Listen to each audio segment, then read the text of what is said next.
10 বছরের অপেক্ষার অবসান, ফিরে এলো পদ্মজং, ফিরে এলো কৈলাসহরের ফুটবল উৎসব। ফুটবল প্রেমীদের মধ্যে ব্যাপক উন্মাদনা।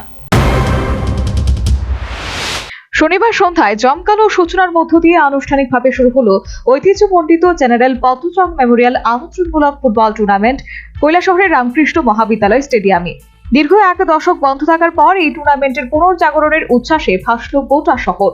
উদ্বোধনী সন্ধ্যায় ফুটবল প্রেমী দর্শকদের জন্য ছিল বিশেষ আকর্ষণ। ত্রিপুরা ও পশ্চিম বাংলার দুই জনপ্রিয় মহিলা ফুটবল দলের মধ্যে অনুষ্ঠিত হয় জমজমাট প্রদর্শনী ম্যাচ। আক্রমণ, গতি আর টেকনিকে ভরপুর এই ম্যাচ উপভোগ করেন হাজারো দর্শক। খেলার পাশাপাশি ছিল মনোজ্ঞ সাংস্কৃতিক সন্ধ্যা। সুরের মূর্ছনায় মঞ্চ মাতালেন ইন্ডিয়ান আইডল জয়ী জনপ্রিয় সঙ্গীত শিল্পী মানসী ঘোষ। খেলাধুলো ও সংস্কৃতির অনন্য মেলবন্ধনে উৎসবের রং নেয় পুরো স্টেডিয়াম। এছাড়া আকর্ষণের কেন্দ্রবিন্দুতে ছিল লেজার শো। সন্ধ্যায় মঞ্চে উপস্থিত বিশিষ্ট অন্যান্য অতিথিদের সঙ্গে নিয়ে মশাল প্রজ্বলনের মাধ্যমে এই ফুটবল যজ্ঞের আনুষ্ঠানিক উদ্বোধন করেন রাজ্যের যুব কল্যাণ ও ক্রীড়ামন্ত্রী টিঙ্কু রায়। তাঁর বলিষ্ঠ উদ্যোগ ও ব্যক্তিগত তদারকিতেই পদ্মজং ফুটবলের এই পুনর্জাগরণ সম্ভব হয়েছে বলে মত ফুটবল মহলের। এখন যে কোনো খেলাধুলার জাতীয় আসর মানে রাজধানী আগরতলার ভিত্তিক নয়, গোটা রাজ্য জুড়ে উন্নত মানের ক্রীড়া পরিকাঠামো গড়ে তোলা হচ্ছে বলে অনুষ্ঠানে নিজ ভাষণে জানিয়েছেন রাজ্যের যুব কল্যাণ ও ক্রীড়ামন্ত্রী টিঙ্কু রায়। বলছি যে একটা সময় শুধু আগরতলাতে বড় টুর্নামেন্ট বা বড় আয়োজন করার পরিকাঠামো ছিল।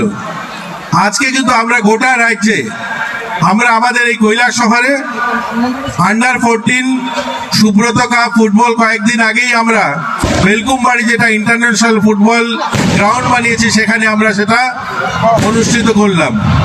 এবং এছাড়াও আন্ডার 14 ফুটবল মহিলা ফুটবল আমরা আমাদের এই আশ্রম স্কুল গ্রাউন্ডে করেছি। আমরা পরিকাঠামোগতভাবে গোটা রাজ্যে 14টি সিনথেটিক ফুটবল গ্রাউন্ড আমরা বানিয়েছি। এবং এছাড়াও ন্যাচারাল ঘাসের মাঠ আমরা ফটিকরায়, টিলাবাজার, ধনবিলাস, শ্রীরামপুর, ডলুগাঁও অসংখ্য গোটা রাজ্যে অসংখ্য অগণিত মাঠ আমরা তৈরি করছি। আমরা গোটা রাজ্যে ছড়িয়ে ছিটিয়ে আমাদের গ্রামীণ যারা প্রতিভাবান খেলোয়াড়রা রয়েছে তাদেরকেও আমরা ভালো মাঠ দিতে চাই। উত্তর পূর্বাঞ্চলের শক্তিশালী দলগুলির পাশাপাশি পশ্চিম বাংলার একাধিক নামী দল অংশ নিচ্ছে এই টুর্নামেন্টে। মোট 16টি দল লড়াই করবে শিরোপার জন্য। রবিবার থেকে দিনের বেলা শুরু হবে নিয়মিত ম্যাচ। দর্শকদের জন্য টিকিটের মূল্য রাখা হয়েছে 30 টাকা। চ্যাম্পিয়ন দল পাবে 5 লক্ষ টাকা, রানার্স দল পাবে 3 লক্ষ টাকা। প্রতিদিন থাকবে ম্যান অব দ্য ম্যাচ পুরস্কার। আগামী 17 ফেব্রুয়ারি গ্র্যান্ড ফাইনালের মধ্য দিয়ে শেষ হবে এই মেগা ফুটবল উৎসব। Bureau report, news vanguard.